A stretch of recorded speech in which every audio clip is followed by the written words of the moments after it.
मत होतं ते म्हणजे की जात ही मनगटात असायला पाहिजे आणि सध्या आपण पाहतो की मराठी मोर्चे पूर्ण महाराष्ट्र. नाही, मला त्याच्याबद्दल कधीच काही म्हणायचं नाही. कोणी काय करावं, कुठल्या समाजाने काय करावं, मला कधी माझी जात सांगण्याची वेळ आली नाही आहे आणि मला कुठल्याही गोष्टी मागाव्याशा वाटल्या नाही आहे. मला माझ्या जनतेने मी जे केलेलं काम आहे त्याच्यावर मला काय जे द्यायचं ते दिलं माझ्या लायकीप्रमाणे. त्यामुळे नाना, आज देश में बहुत बड़ा एक विषय हो रहा है कि पाकिस्तानी कलाकारों को लेकर कई सारा विवाद खड़ा हुआ मुझे है। लगता है पाकिस्तान कलाकार ये बातें बाद में, पहले मेरा देश के अलावा मैं किसी को जानता नहीं और ना तो मैं जानना चाहूँगा। हम कलाकार देश के सामने इतने खटमल की तरह इतने से है, हमारी कीमत कोई नहीं है।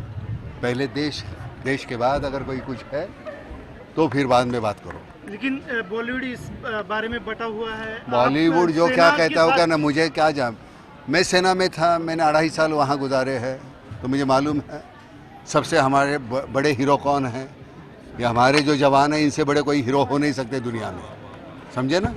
एक पाकिस्तानी कलाकार फ्रांस में जब अटैक होता है तो वो उसकी निंदा करते हैं, उसके खंडन करते हैं। लेकिन देखो उरी के बारे में तुम्हें चुप्पी कोई साधते हैं। कंट्रोवर्शियल स्टेटमेंट चाहिए तो मैं देने को तैयार हूँ। क्या चाहिए नाना, बताओ। सर्जिकल ऑपरेशन बद्दल काय सांगाल? ग्रेट है, मी म्हटलं ना, आमचे खरे हीरो जे आहेत, हिंदी हमारे जो असल हीरो जो है वो हमारे जवान हैं। हम तो बहुत परचुटन मामूली और नकली लोग हैं, तो हम जो कुछ बोलते हैं उसके ऊपर ध्यान मत दो। तुम्हें समझ में आया मैं किन के बारे में बोल रहा हूँ? तो उन्हीं के बारे में बोल रहा हूँ। जो पटर करते हैं उनके ऊपर ध्यान मत दो, इतनी अहमियत मत देना किसी को, उनकी औकात नहीं उतनी अहमियत की। Okay, thank you. कशाला बोला।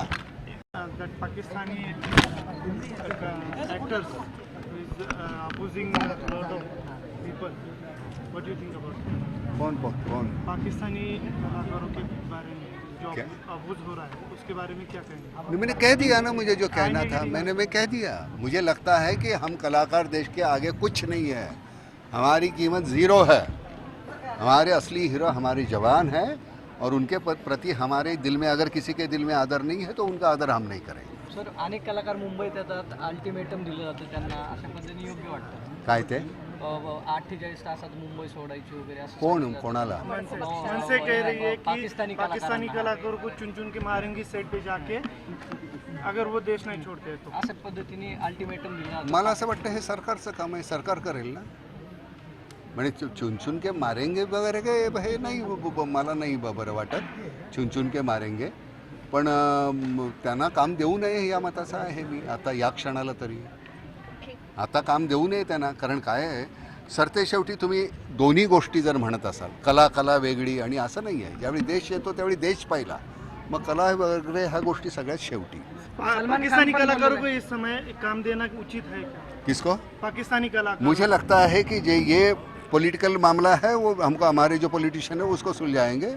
हमको उसमें, मुझे लगता है, मेरा व्यक्तिगत मत ये है कि इस वक्त उनको कहो कि भाई ये सुलझाने के बाद आपको जब आना है वह देखो।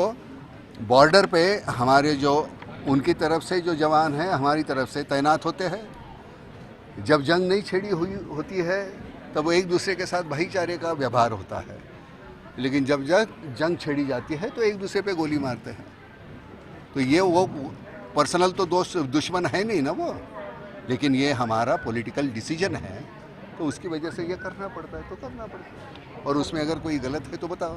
सर, आपकी खुद की राय ऐसी है कि पाकिस्तानी कलाकारों का इस समय काम करना उचित नहीं है? मैंने बोल दिया, कितने बार क्या बोलना चाहते हो, कौन सा लफ्ज़ चाहिए मेरे मुंह में वो बताओ, मैं बोलने को तैयार हूँ। ओके, ठीक आहे. आपण वही सवाल। तो पाकिस्तानी कलाकार जो है उनको सलमान ने कहा वीज़ा दिया है गवर्नमेंट ने, सलमान ने कहा वो टेररिस्ट नहीं है, दोनों बातें सही है। लेकिन मैंने यही कहा जब जंग होती है दो देशों में, जब जंग हो रही है तो हमको अलग होना चाहिए। जब जंग नहीं होगी तब आप तो बाद में वो पॉलिटिकल डिसीजन होगा नहीं। थँक्यू. कहीं- 10 मिनिट